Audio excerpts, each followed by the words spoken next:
Les bons choix de vous retrouver au bon endroit, au bon moment. Je vais appeler Madame Liliane Temouni, qui est sous vos applaudissements, bien sûr. Le plaisir est nôtre de se réunir ensemble pour partager sur la culture.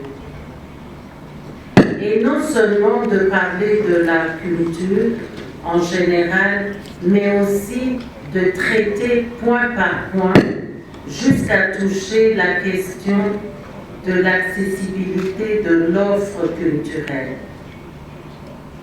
Des enfants vivant avec handicap, c'est un réel plaisir pour moi parce que nous sommes réunis à partager sur la culture une question qui nous fera tous avancer.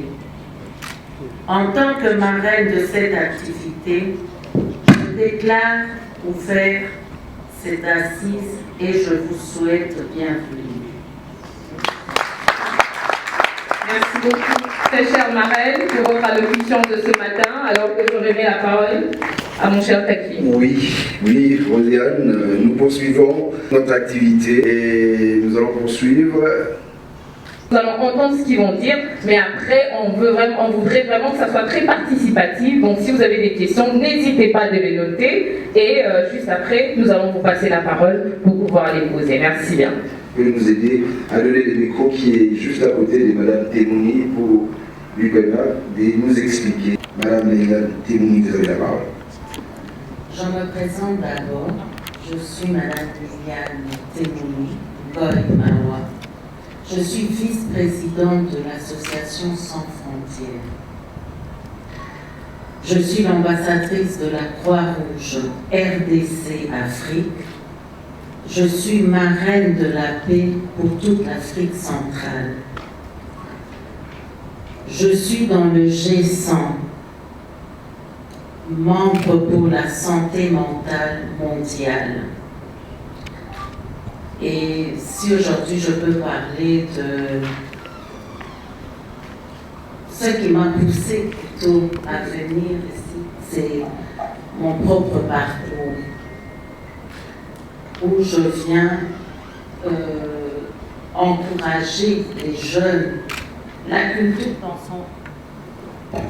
dans le sens le plus large est considérée comme l'ensemble de traits distingués, spirituels, matériels, intellectuels et affectifs.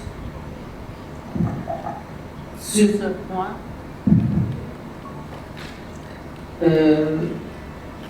je peux encourager les jeunes parce que moi-même, j'ai commencé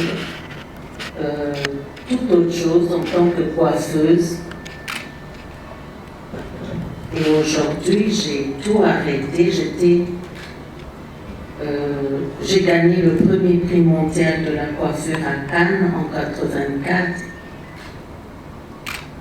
J'ai tout arrêté pour montrer aux jeunes qu'on peut commencer une chose, étudier une chose et pouvoir faire beaucoup d'autres choses. Je m'occupe des enfants vivant avec handicap parce que je suis moi-même une maman qui a eu des jumeaux trisomie 21. Et aujourd'hui, c'est pour dire, on croit que c'est des personnes qui vivent avec handicap, mais on a tous des handicaps. Les leurs sont vus, mais les nôtres sont pas connus, sont pas vus. C'est pour dire qu'on doit avoir un regard sensible, d'amour envers les personnes qu'on dit, des personnes qui vivent avec handicap. C'est très dur pour moi parce que j'ai accepté de venir. C'est pour vraiment faire bouger. C'est dommage, la salle n'est pas pleine. c'était très important pour les jeunes d'être là, d'entendre mon témoignage. Je crois que la culture et tout changerait beaucoup. On ne peut pas se voiler la face en disant « moi, nous tous, on peut ». Mon fils qui est handicapé, je m'occupe de 300 enfants vivant avec l'handicap du trisomie 21 au village Mondego. Et c'est des centres où j'ai regroupé tous les enfants qui vivent avec cette malformation.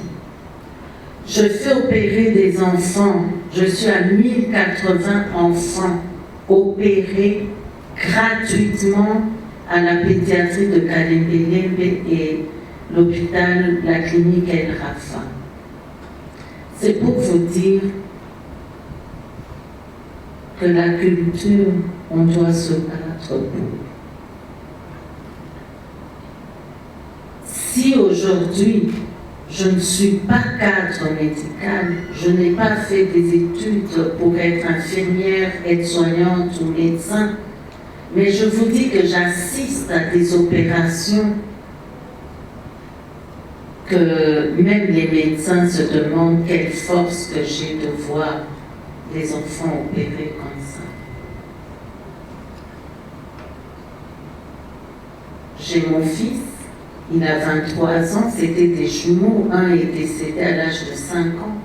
C'est là où j'ai décidé, en le mettant dans la terre, que je reviendrai au Congo faire soigner un enfant jusqu'à ma mort. Et j'arrive à Kalembelembe et je trouve 600 enfants avec des grosses malformations. Je prends en charge 100 enfants. Mais quand c'est la voie de Dieu, de 100, on a pu faire 270 enfants opérés gratuitement. Et ça m'a boosté qu'aujourd'hui je suis là. J'ai fait 50 ans d'Europe. Pour moi, avec la situation de mes jumeaux, j'allais jamais revenir au Congo.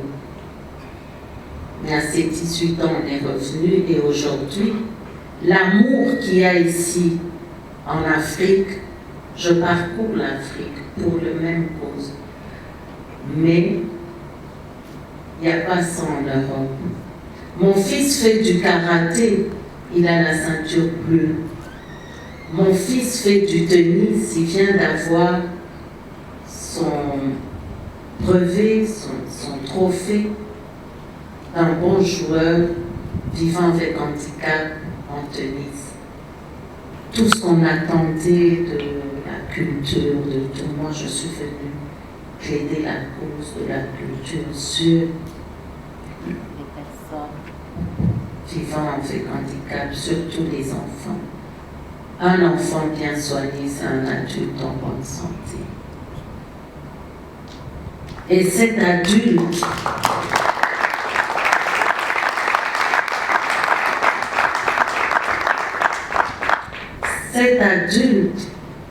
c'est cet adulte-là qui va relever le pays, qui peut être un médecin, un professeur, qui peut faire beaucoup.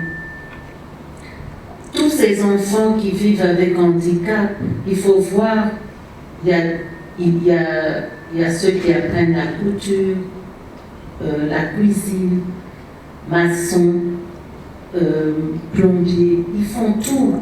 On croit qu'ils ne sont pas capables, mais ils sont capables de beaucoup, beaucoup.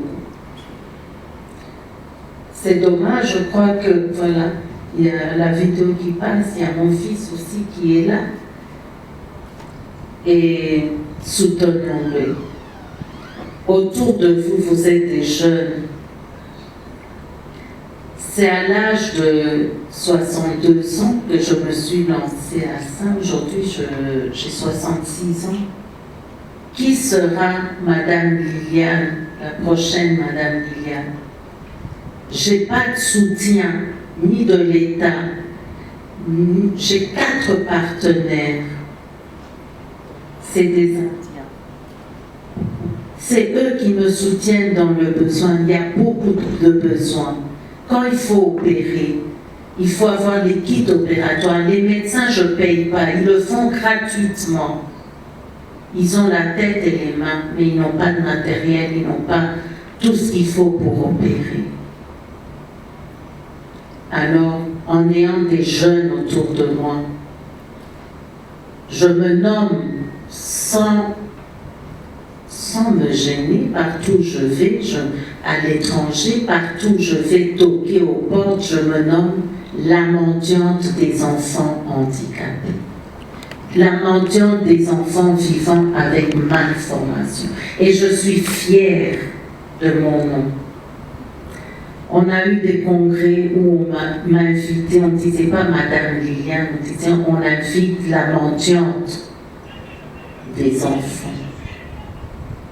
N'ayez pas honte de les aider. C'est dommage qu'on ne voit pas le besoin de ces enfants. On ne voit pas le combat que je mène n'est même pas reconnu dans mon pays, mais qui est reconnu dans des pays étrangers, pas loin que le Congo-Brazzaville, qui m'ont donné un trophée. La première dame m'a fait donner un trophée. J'ai été aux États-Unis, pareil. Mais qu'est-ce qu'on attend? Je n'ai pas besoin, je le dis toujours aux donateurs qui veulent donner, même 10 $, peut sauver un enfant à Kalembe. Je n'ai pas besoin qu'on cherche Madame Liliane pour donner de l'argent. Non, j'envoie toujours tout le monde aller déposer à la caisse de Kalembe pour prendre en charge un ou deux, comme moi j'avais dit, un enfant. Je suis à 1080 enfants. Soyons unis, les jeunes surtout. Je vous parle. Passez à Kalembe et vous partirez les larmes aux yeux quand vous allez voir tous ces enfants-là. Et ça va vous booster pour pouvoir les aider. Merci Madame Caroline d'être là, parce que vous êtes un soutien pour moi à Kalembe, mais vous venez régulièrement voir. Essayez de passer, tout le monde, vous êtes les bienvenus. Vous passez, vous dites, on est venu de la part de Madame Liliane pour voir, on va vous faire visiter. Je me bats de redonner une vie à la pédiatrie de Kalembe, mais ce n'est pas parce que c'est des parents démunis, c'est des enfants qui naissent dans des familles pauvres, qui doivent être traités comme des chiens, non.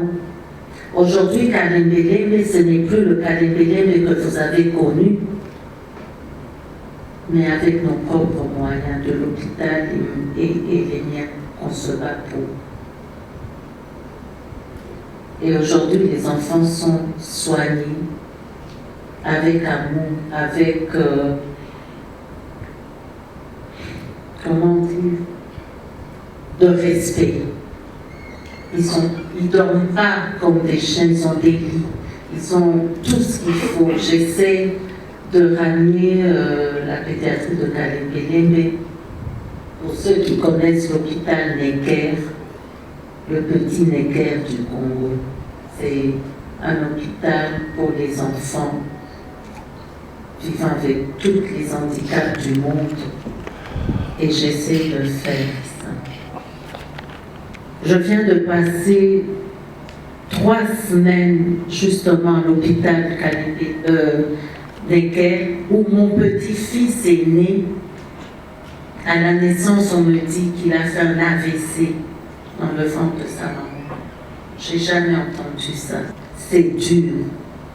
Mais j'ai mis mon Dieu à l'épreuve, je dis, si tu veux que les enfants au Congo meurent, j'arrêterai pour mon petit-fils. Ou tu fais quelque chose pour que je retourne aider les autres. On l'a opéré, on a mis une sonde pour aspirer le sang. Le lendemain, j'ai des vidéos, l'enfant a ouvert les yeux, bougé tous les membres. Avant d'aider, il faut aussi savoir qu'il y a un médecin des médecins, c'est notre Dieu. Et il a répondu à mon appel. Aujourd'hui, l'enfant a 23 jours, il bouge, il entend, il forme. Et ne nous arrêtons pas pour aider le prochain. La culture, c'est pas soi-même. C'est pour les autres aussi. Je dis et je vous remercie. Pouvons-nous accueillir chaleureusement, s'il vous plaît, applaudir chaleureusement. Les rendez-vous culturels permettent à tous les culturels de se réunir, de faire les réseautages, de partager des expériences. Il y a eu des professeurs d'université. Madame Liliane Temouni m'a surpris. Elle a captivé toute la salle ici, au Fleuve Congo Hotel, pendant qu'elle parlait des enfants qui avaient des malformations. Et c'était très poignant et très choquant. Moi-même, je connais ce genre d'histoire avec l'une de mes filles qui avait une malformation dès sa naissance, mais qui a été opérée en France en 2011. Je connais, je sais ce que c'est, et Madame Liliane est à encourager. J'ai beaucoup plus parlé sur les enfants vivant avec handicap, parce qu'on croit que nous, on est normaux, les personnes vivant avec handicap ne sont pas normaux. Nous vivons tous avec des handicaps. Le leur qui se voit et le nôtre qui sont cachés en nous. Mais nous sommes tous des handicapés. J'encourage nos enfants qui vivent avec handicap parce que je vois qu'ils sont capables de beaucoup de choses, ce que beaucoup de personnes ignorent. Je vois des enfants trisomiques qui font du karaté, tennis. Je vois des enfants trisomiques qui font la cuisine, qui font la couture. Et je crois qu'en les encourageant, en les regardant d'un œil d'amour, nous les faisons avancer. Parce que déjà la trisomie, c'est l'amour.